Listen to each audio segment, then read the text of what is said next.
আসসালামু আলাইকুম প্রিয় দর্শক, আশা করছি মহান আল্লাহর রহমতে সবাই ভালো আছেন। এইমাত্র আবহাওয়া অধিদপ্তর থেকে পাওয়া সবচেয়ে গুরুত্বপূর্ণ খবর, এবার প্রায় প্রতিটি জেলায় জেলায় ধেয়ে আসছে ভারী বৃষ্টি।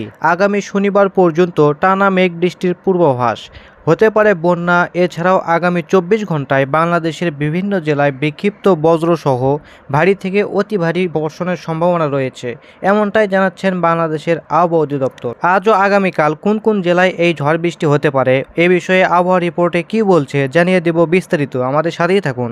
আর সবার আগে আবহাওয়া সঠিক খবর পেতে আমাদের চ্যানেলটিকে অবশ্যই সাবস্ক্রাইব করে পাশে থাকা বেল আইকনটি ইনেবল করে দিতে ভুলবেন না।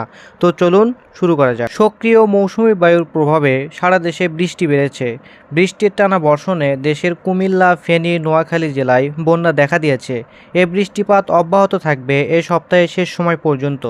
তবে শনিবার থেকে এই চলমান মেঘ বৃষ্টির প্রবণতা কমে যেতে পারে বলে জানিয়েছেন বাংলাদেশের আবহাওয়া অধিদপ্তর। এছাড়াও গত 24 ঘন্টায় দেশের সর্বোচ্চ বৃষ্টিপাত রেকর্ড করা হয়েছে রাজশাহীর ঈশ্বরদীতে 164 মিলিমিটার।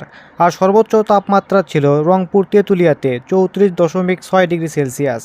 এদিকে আজ সকাল 9টা থেকে রংপুর, রাজশাহী, ময়মনসিংহ, খুলনা, বরিশাল, চট্টগ্রাম ও সিলেট বিভাগের অধিকাংশ জায়গায় অস্থায়ীভাবে দমকা হাওয়া সহ হালকা থেকে মাঝারি ধরনের বৃষ্টি অথবা বজ্রসহ বৃষ্টি হতে পারে। সেই সাথে দেশের কোথাও কোথাও মাঝারি ধরনের ভারী থেকে অতি ভারী বর্ষণ হতে পারে। এই সময় সারা দেশের দিন ও রাতের তাপমাত্রা প্রায় অপরিবর্তিত থাকতে পারে। তো এই ছিল এখনকার মতো খবর। বিদায় নিলাম, আবারও দেখা হবে পরবর্তী ভিডিওতে। সবাই ভালো থাকবেন, সুস্থ থাকবেন। আল্লাহ হাফেজ।